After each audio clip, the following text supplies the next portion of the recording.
Shoot, go, talk. Go ahead. All right, so the cranberry plants, most people associate cranberries with floating cranberries, but they don't grow in the water, they grow dry. These berries are now formed, they're green. They'll be ripening for a harvest here in October. Um, but how they associated with water is most of these bogs were built in these old swamps. They sit low, they have ditches for drainage, but the only times they're flooded when we get ready to water harvest, or sometimes they're flooded for protection. And so over in there where you see the open water, that's actually an irrigation source, and it's also a source for flooding these bogs up. So that's one of the misconceptions about cranberries, is that they're a wetland plant. They really aren't. They grow dry. They like dry feet, and we use the water to flood it up for a different reason. So my name is Teresa Fernandes Payne, and I'm the youngest of the Fernandes clan. I'm the youngest of 8 children, large Cape Verdean family. And I'm Domingo Fernandes. I am the fourth in line out of the 8 children. I ended up getting involved full-time in the cranberry industry. I just think that out of all the siblings, I tended to be in the right place at the right time. I've been doing it ever since for 44 years. Unfortunately, we never really got to know our grandparents. They all passed. The one that was alive when I was born passed when I was, I believe, 4 days old. My maternal grandmother. All 4 grandparents were born in the Cape Verdean Islands, but my mother was also born there. She came over on a schooner when I believe she was around a year old. Yeah. A 30-day trip across the Atlantic. We've since been able to get back to the location where she was born. The structure where she was born is still there. There's still land that's in play in the family. So in terms of names, our grandparents were João and Maria Alves. The family name on my maternal grandmother's side was Ledo de Barros, and they came from a place called Patim in Fogo. Our father's side, Francisco and Albertina Fernandes. We believe they were from Steos. Yeah. August 29th, 1922 is when they arrived. They almost weren't able to stay. The gates, the ports had just been closed. And so when they arrived, no one was able to get off the ship. The ship docked off coast, and a smaller boat came, and only those who had people in the country that could post bond for them were able to get off the ship. And because my grandfather, João Alves, was already here, he had come over as a whaler on the whaling ships, he had gotten employed with some type of factory work, and his employer posted bond so that my mother and uncle could get off the ship. Or otherwise, this whole story we're about to tell would not have been a thing. So this is one of my favorite buildings on the 2 or 3 properties that we own. And years ago, every cranberry company had a spot where they could clean and sort their dry picked fruit. So this old barn was called an old screenhouse, and up until the 40s or 50s, almost every property in Massachusetts had one of these old screenhouses. They also in many cases had houses on there that used to house the workers, and a lot of the Cape Verdeans would come down and would stay in these houses and work inside some of these old barns to sort the fruit after the harvest was over. So when I purchased this property from my uncle, my plan was to pull this building down. We were getting out of fresh fruit. More and more everything was becoming wet. That was the way that most fruit was being harvested. It wasn't until the industry began to change and we decided that we really needed to do something different to keep ourselves sustainable. And we launched our own line of fresh fruit, which we direct market ourselves, all organic, called Fresh Meadow Farms. And with that, we needed a place to clean our fruit. And so lo and behold, we decided we'd take this old screen house, which was designed, you can see all the old windows, probably over 100 years old, and we would repurpose it for what we were going to try and do.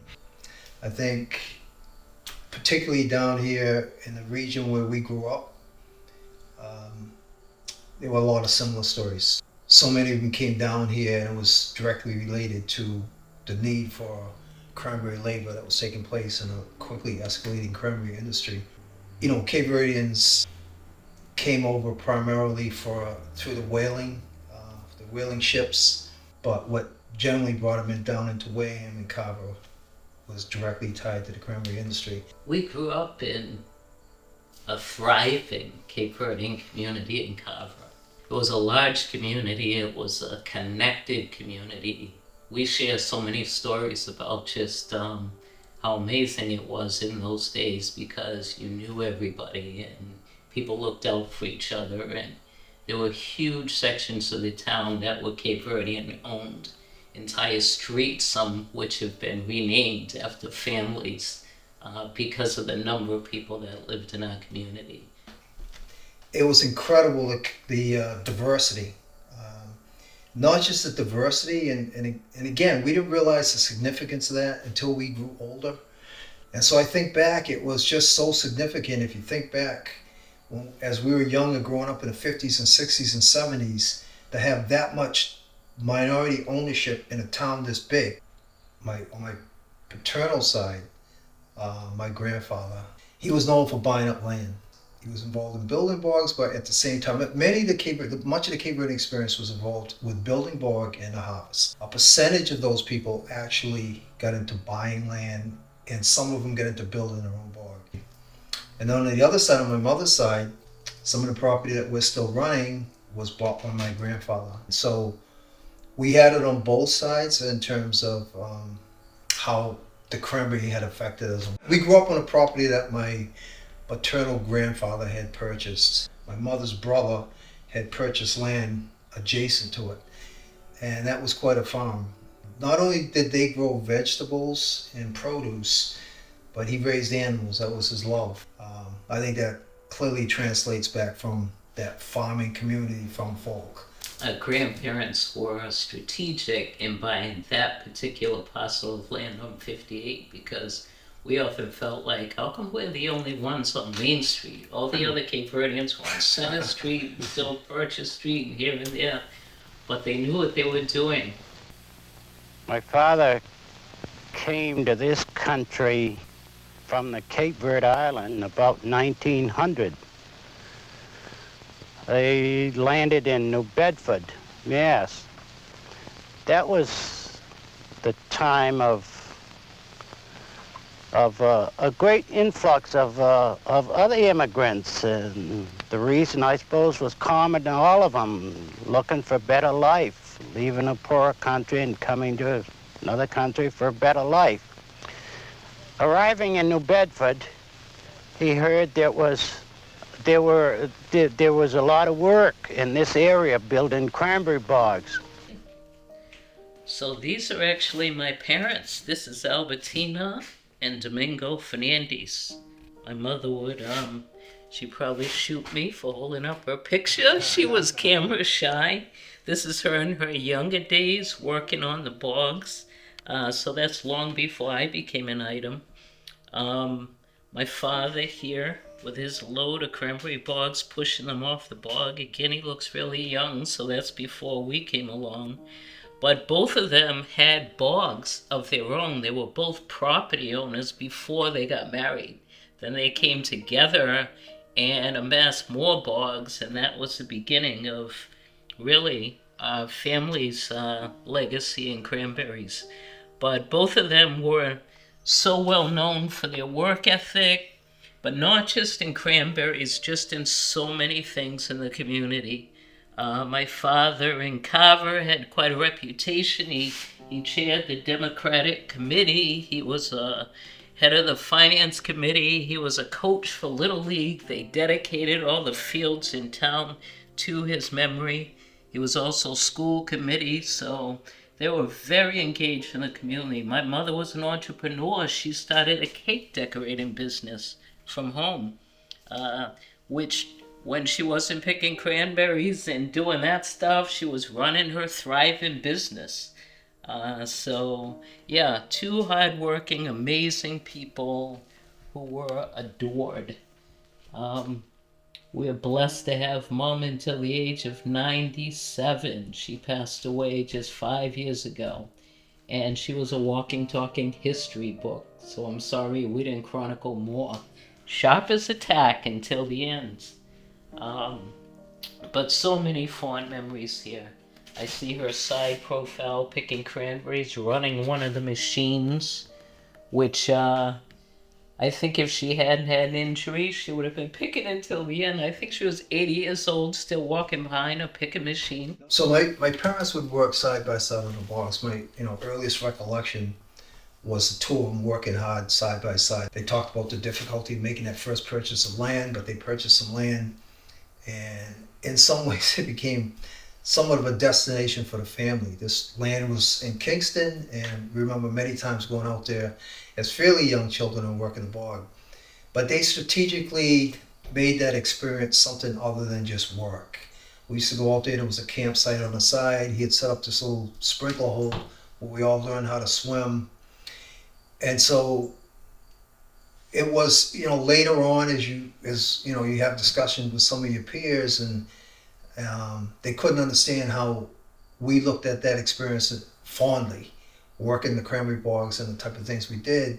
They allowed us to branch out, pushed us very hard in school, also allowed us to play sports. I can remember sometimes friends of my father saying, well, Domingo, how do you let your kids play football? It's harvest season. And it's like, he wanted us to experience and become whoever we could be, and yet instilling in us this work ethic by working us around the bogs and keeping the experience so that we weren't running away from it. I didn't understand the genius of that until much later on in life, but decisions that I made, and I think other members of our family have made, are directly related to that experience, what they instilled in us, and how cranberries were not just a necessary duty. Which makes the whole issue of growing up around in a cranberry growing family nostalgic for us. There was no stigma attached to it for us because we enjoyed it. We enjoyed each other. We enjoyed the experience. And like Dom said, they had a way of almost tricking us into thinking it was fun. So we're camping and picking blueberries and raspberries. So it was almost like our vacation spot. So you worked hard, but then you played really hard. And as the last of 8, running around chasing the 5 brothers that were older than me next in line. She played more than she worked. It was a hoot. They say. But the work ethic piece that Dom talked about, I think, was the biggest inheritance that we got.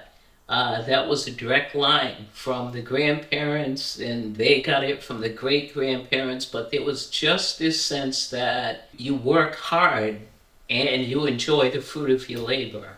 I think those lessons of hard work and integrity and honesty and all those things they instilled in us, we all carried into our respective places. And people are working in all different capacities. Our siblings are scattered around the country. But it's nice that, Dawn was able to step in. Actually, when my father became ill, Dawn was only in his 20s at the time. My parents contemplated selling the bogs. My father, unfortunately, passed of cancer when I was still in high school. And Domingo's the one that stepped in and said, let me give it a run. Let me give this a shot. And we're all grateful to him for that because this is such a huge part of our family's legacy. When the time came, my father died so young, and all of us were in different phases of moving on in our respective careers. I had actually graduated college and was in between. I was getting ready to go to grad school. So I felt like I was in the best position of the group to just keep things afloat. The plan was to give it 3 or 4 years, and then we could figure out how to offload, because one of the things that pushed a lot of my generation in Cape Verdean out of college was a small community. There wasn't that much to do. And so there was absolutely no intention on my part to become a cranberry grower. The dynamics of the industry were changing. If I look historically over the cranberry industry, there were two peaks in the industry, and one took place about in the 40s, right around World War II, and another one took place right about the time I was temporarily getting into cranberries. I could make more money with the small amount of acreage that I was running back in 1984 than I could as a entry-level employee with an MBA. So I decided to give it a run, and here I am 44 years later Quite on a the, run. on the other side of it. Along the years, my father became a little more proficient with English, and he always did quite well with figures. So he became a contractor building cranberry bogs. He also had this desire to own his own. So about 1920, he built his own cranberry bog in Duxbury. Building cranberry bogs about that time was all done by hand. It entailed pushing sand on it, and the sand a lot of time had to be moved on the bogs on wheelbarrows over 8-inch planks. They tell a story about this fellow that had recently come over, and he was desperate. He wanted the job very badly, and he got a job wheeling or sanding the bog. It takes a little skill and a little balance. And as he loaded his wheelbarrow and went down the ramp, and trying to stay on an 8-inch plank, he fell off the plank. He went off the plank, but he was a very strong man, and he just kept pushing that wheelbarrow right through the mud. But he wanted, he was so desperate for this job. So finally the boss came over and tapped him on the shoulder and said, "Don't worry about it, you're hired," So that was typical of the time, that these people really wanted to work, wanted the job, and it took that type of determination to make it at that time. The interesting thing about grandparents and some of the stories we hear when they were working on the bog, when Cape Verdeans first came, the cranberry industry was all manual labor. Nothing was automated. It was all done by hand. And it could be backbreaking work. I mean, initially people were picking berries by hand, then they had little small devices. They graduated to larger devices called scoops, which you had to get on your knees to scoop these berries. So they were working long hours for whatever, 5 cents, 10 cents a box. We hear stories about the low-paying days of cranberry harvesting, but they always worked with a certain level of dignity, and it's almost like they demanded self-respect. My mother would tell certain stories about things that would transpire on the bogs. She tells a story about her brother, Uncle Arthur, going with a crew to go harvest in a certain area, and one of the guys with him got into it with one of the supervisors. The supervisor, he fired him, and it was in the first part of the day. So my uncle, who was notorious for being one of the strongest and best workers, we still hear stories about Uncle Arthur. He said, "Well, if you fire him, you're firing all of us. We're leaving." No, it's just him, blah, blah, blah. So he advocated for the guy, and they didn't want to take back the decision. So he and all the guys packed up and left and walked away from a day's work, walked away from a job. But they refused to accept certain indignities. And my mother would proudly tell those stories, that it was low-paying hard work, but they worked with their heads up high. They used the money to save up for whatever was next. It was all intentional, and they just would not tolerate ill treatment or disrespect. Having come back, being probably the primary, not probably, but definitely the primary grower, Cape Verdean grower left in this industry, there are many over the years who say, "Well, how could you go back and do that? That's hard work. I mean, your father sent you to school. How'd you get back in the cranberries?" And we had a different experience, but that was not the experience with many of my generation that could have had, even some that had opportunities to take over bogs, they walked away from it and sold it. The stories that their ancestors would tell them, they weren't always positive stories of being involved in cranberries. It was manual, tough, tedious work. Mm-hmm. It's a history. It's part of our heritage, but for many it was not a pleasant history. That's true.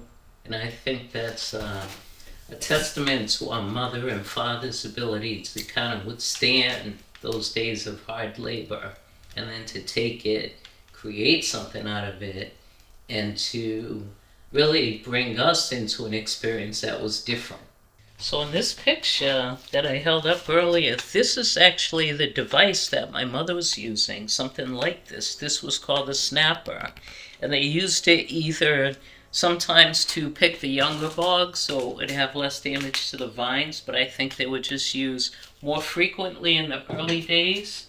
And then later on, this is what I grew up seeing, not on the bog, but around the ditches, they had these scoops.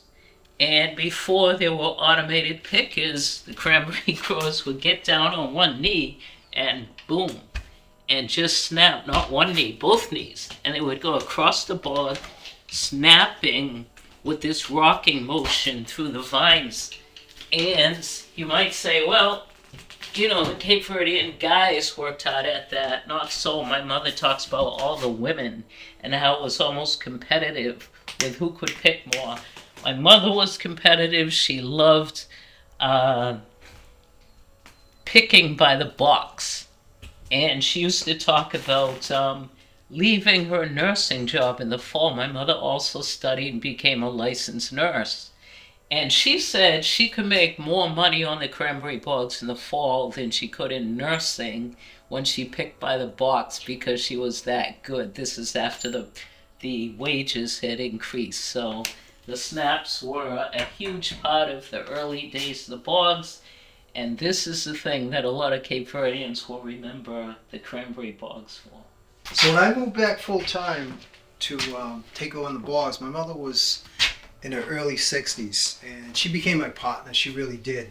This was still what she was doing. Yep. And so after the season, when we would finish dry harvesting the tops, all of the ditches, we would go out and we would use these scoops. And same thing, as Terry mentioned, everything was piecemeal. We would hire people in to work piecemeal. And I was in my mid-20s, and I remember sitting there, and it got competitive. We would scoop box for box. So my mother's in her 60s, and I remember there were these little competitive ordeals we would have where we'd be scooping, and I'm kicking it, and I'm pushing, and I'm sweating, and I'm watching her, and she had grown up on these scoops. She had a rhythmic motion to that scoop, and she would be with me box for box, if not beat me. This woman in her 60s, here's a young guy in his mid-20s, and just an incredible competitive spirit she had. But again, it went back to that history of her originally going through these snaps and into the scoops.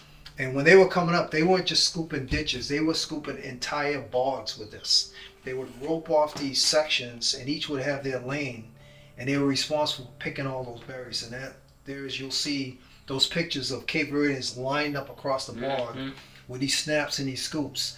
And she developed that competitive nature about her. And I saw it firsthand when she was not going to let me beat her box for box, as this woman's 40 years older than I'm 35 years old. So the legend had it, which she often denied, but I heard it from so many sources, that she once picked 100 boxes in a day. Right. Which is incredible. Yes. I would consider the operation, even when my father ran it, to be small. And this is where cranberry started, right here in southeast Massachusetts. I think today there's still over 300 growers. I would guess back, I think it was around the 50s or 60s when my father joined Ocean Spray. And the reason that he felt he wanted to join Ocean Spray and affiliate the farm with Ocean Spray is felt like there was more of a fairness in price. You actually own a proportional share of the company. You want to associate yourself with an entity that doesn't pay based on size or need at that point. So He felt like the co-op was a healthy place to be.